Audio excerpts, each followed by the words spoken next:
Hey everyone, let's talk about REST clients and API testing. World of REST clients and exploratory API testing seems like a boring one.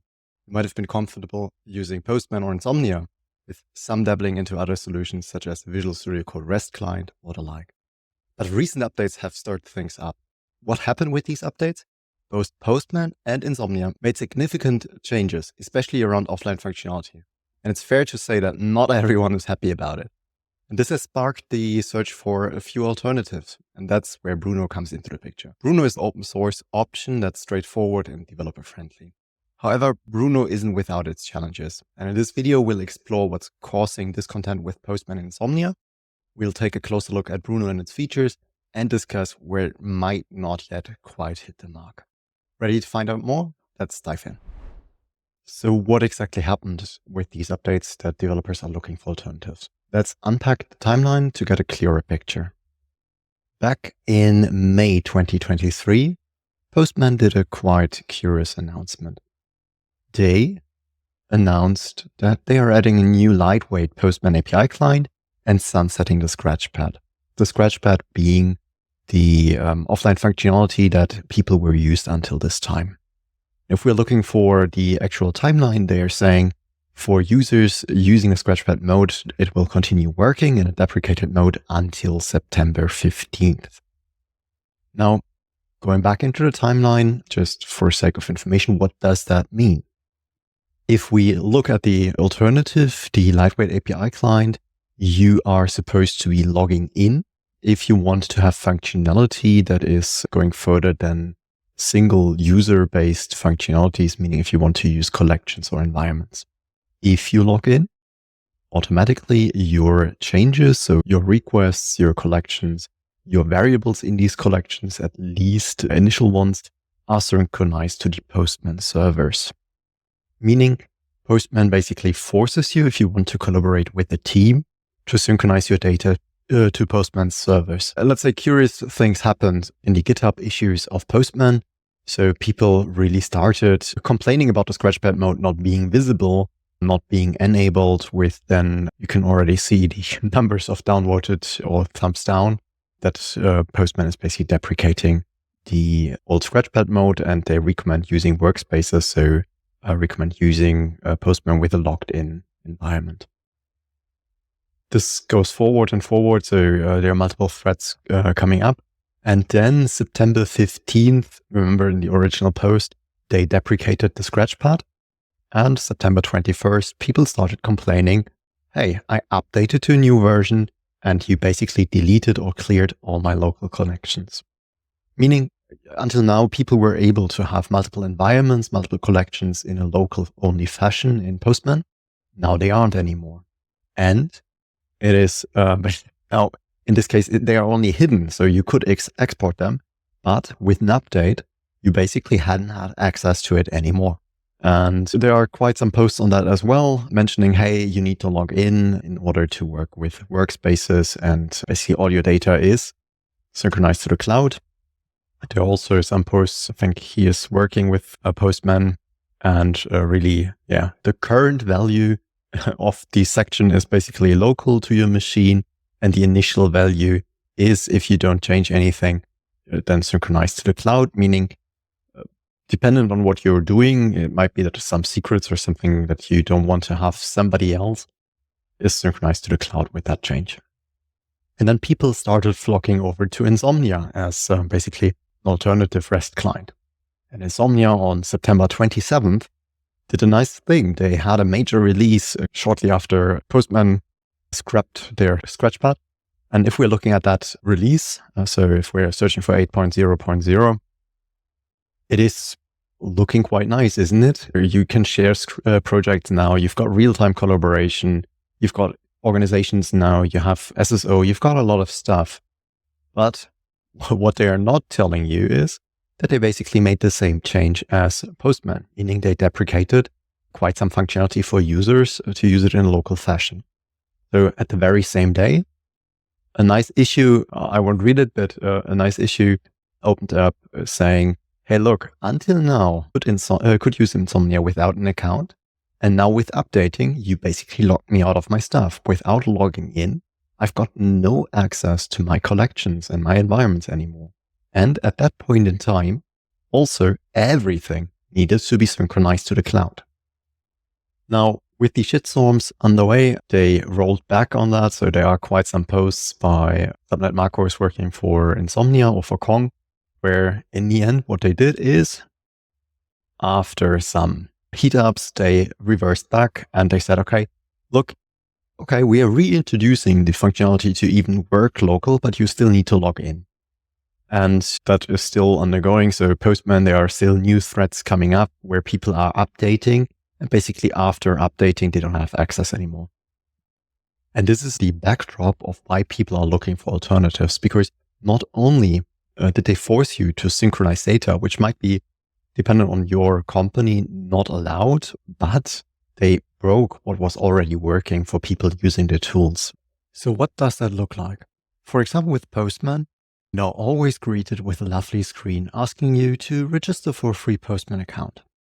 You can avoid that, so you can continue with the lightweight API client. And let me quickly delete that request. And let me close this one. You can create a new one. But if you'd try to create a collection or an environment, you can't do that until you are logged in. If you're trying to collaborate with a team and you've got a collection and you try to import it, sorry, no way to import anymore, but with a curl, meaning you can't even import Postman collections into the Postman Lightweight API client, which is really nice because, for example, OData, they offer a sort of free collection that you can use to play around with a sample service. No way to import it anymore unless you register. Let's quickly take a look at how that looks like for Insomnia. So looking at Insomnia, we're also now greeted with a nice login screen and our lovely features that we already saw in the release notes of Insomnia 8.0. And if we click continue, hey, hooray, CloudSync is now available, which used to be a premium feature. Yeah, and really nice that they now enable it for everybody, which as I'm already now, I think that's 8.4.2 or something like that. I have the chance to keep it storing in local vault. Before that, I didn't even have the chance. It was CloudSync only. So let's choose the local sync in this case and let's continue. And once again, they try to get us logged in or to export our data out. But now we can continue using the local scratchpad. And looking at our scratchpad, we are not only greeted twice, 3 times with a login button, but we have some more functionality that we didn't have with Postman. And this is already a benefit because if we are looking to create further elements, we can in the scratchpad import Postman collections, which means at least with Insomnia, we've got the chance to import a Postman collection, which we can't do with Postman anymore if we want to work locally. But there is a drawback. We can only import one collection, which has been in my experience not enough if you try to collaborate with a team. So also here, we are limited on what we can do. But we still have the functionalities of environments. We can do more things than we can do in the lightweight API client of Postman. Nevertheless, it's a breakdown of what was possible before. You don't have the possibilities anymore to have as many collections as you want.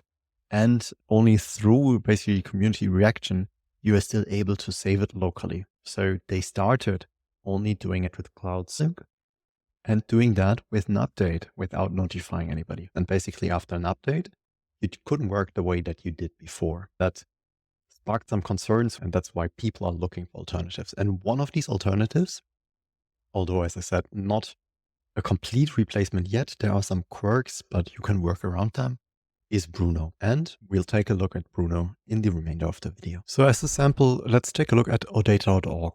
On odata.org, in the Getting Started section, you can find a sample Postman collection. So they have a Postman tutorial, which allows you with 20 real simple OData requests to go through them and learn OData. And looking at this sample request, if you're opening the link and not directly downloading it or pasting it into Postman as they explained, you can see a collection with different descriptions, different requests of different types. It is not using more complex functionality, so there is no actual scripting in there. There is not a lot of different variable replacements. and the like. So it's a really simple one. Don't take that for more complex examples or if you want to try more complex flows. So looking at Bruno, we can see that we are not completely spammed with logged-in requests. We have a quite simple starting screen, which offers us three possibilities in the beginning: creation of a collection, open of a collection, and import of a collection. Importing collections is the path we'd take now. I've downloaded the Postman collection, and I have the possibility here to import not only Bruno collections and Open API v3 specifications, but also Postman and Insomnia collections. So let's use the Postman collection import. Let's select the downloaded OData collection and let's open it. Opening it, we need to define a place where we want to store it, a location, where we'll create a new folder called sample. We'll open that one. We'll click on import. And now our collection is being imported. We can see it on the left side in the file menu. And in there, we've got the imported requests from the Postman collection. They are imported the way they are, but there is one gap. You can see there is no documentation, even though there was a description. So saying that, not everything imported in that is available in a Postman collection. There are gaps, but the requests themselves are imported. They are in, it works. So with that, happy path, or at least one step of a happy path to migrate from Postman to Bruno. We can see that the setup is quite the same as Insomnia or Postman, with different tabs for responses, headers, timeline of requests and tests, and we've got environments on the upper right corner. These environments can be used the same way as in Postman and Insomnia to define different variables in different, let's call it, stages. And we can also import Postman environments, which is really nice if you want to migrate. One remark at that place: the structure within Postman and Bruno is a little bit different. In Bruno, every collection has its own environment, while in Postman, a collection is part of a workspace and that workspace has the environment. For now, let's simply create an environment just as a sample. We call it development. And then we can define variables as well as secrets. And if we mark it as a secret, then we have quite a benefit with it, meaning we can see it here in the UI, but I'll show you later on in the file system. And that's an important thing, file system. It is not visible. So with that, let's enter a value for the base URL. Let's do a quick variable replacement so that it's working. It's the same as in Insomnia or Postman, so we are using curly braces and the name of the variable. But you'll also see there is one gap right now, so you don't get a proposal of what is defined already.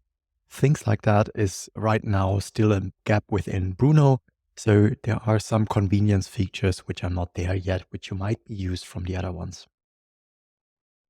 With that, let's take a look at how that looks like in the file system.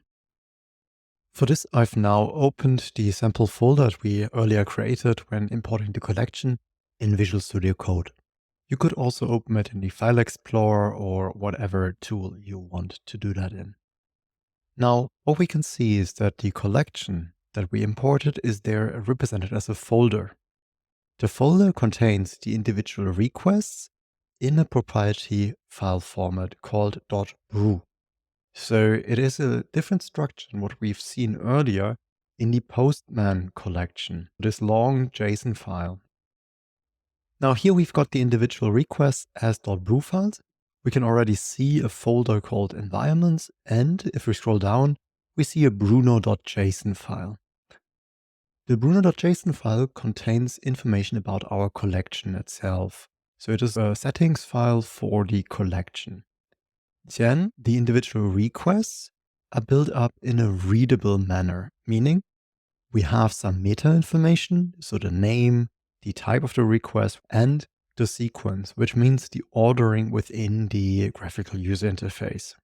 And we have a representation of the request type, meaning in this case, we've got a GET request with the URL that we've defined in the interface. In this case, there's no body sent with it and there is no authentication. If we take a look into the environments, then we can see that the environment is also created as a file with our variable, the base URL that we defined, And our secret, in this case, not part of the file itself, but only referenced. You can find it, but it is not here in the files representing the collection, meaning this collection can be put under version control within, for example, GitHub, which is something not that nice with that large JSON file from Postman. So is Bruno the perfect solution for every use case? I don't think so, at least not yet. But if you're just looking for a simple REST client, it might be a perfect solution for you. Now, there are a few caveats that you need to be aware of, but they are part of the roadmap. So while they are not there yet, at least Anoop, the founder or creator of Bruno, has thought about it. One that is quite important in my work and potentially also in your work is the section of authentication. And here what needs to be said is Auth2 is not directly supported until now. As usual, you can replicate the behavior of Auth2, but it's not the way that you have it right now in Insomnia or Postman, that you simply select Auth2, you select something like an authorization code grant, enter a few values, and everything happens in the background. With a technical user or client credentials flow, you can replicate that rather easily. For the authorization code grant right now, it's a little bit more complex. So at least from what I've noticed, I needed to copy the authorized step into browser for that to work. And then basically after I got the code, everything worked fine. Nevertheless, it is on the roadmap. I'm curious on how it will be resolved, but these are not the only gaps right now compared to the functionality that you might be used from Insomnia or Post. As I said, there are a few design quirks, at least user interface based. For example, as you've seen, we had or as you've not seen, because I've probably not showed it, you can inherit the authentication mechanism from a collection. But right now you're not seeing that you're inheriting it. So within the individual request, you have no clue why it might be working or not if you haven't set it up. Yet these are things where I think over time it'll improve and it'll get better. The benefit of Bruno being really open source is there is a Discord channel where you can interact with the community and you can open an issue if I have some gaps. So for example, if you're looking for myself, let's take a look if that suffices. No, it does not. Let's see if oh damn it, how do I do that? Now, at least I should know how I called it. I think nested variables. He called it nested variables. And he wants to have the same thing that I want to have. And this one is by me. So basically for example, Postman, what you can do is you can build up variables with other variables. Meaning I could have something like a base URL and a specific URL and build up one variable by another. Within Bruno, it looks like it is working. So as you can see below, at least here in the interface, test.com is resolved correctly.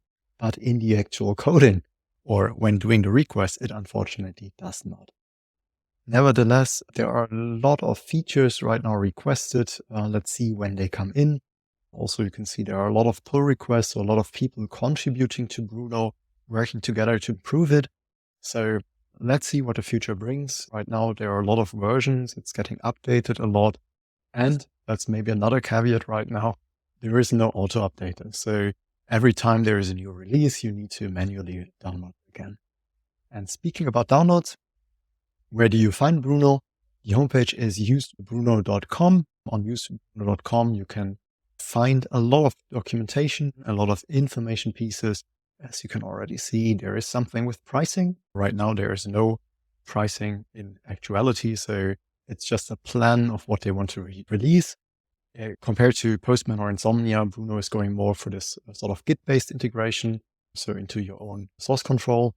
And this is something that you might want to support. I think 12 euros per year is, or $12 in this case, is, it is a fine price, or it's okay for what the author is delivering or plans to deliver.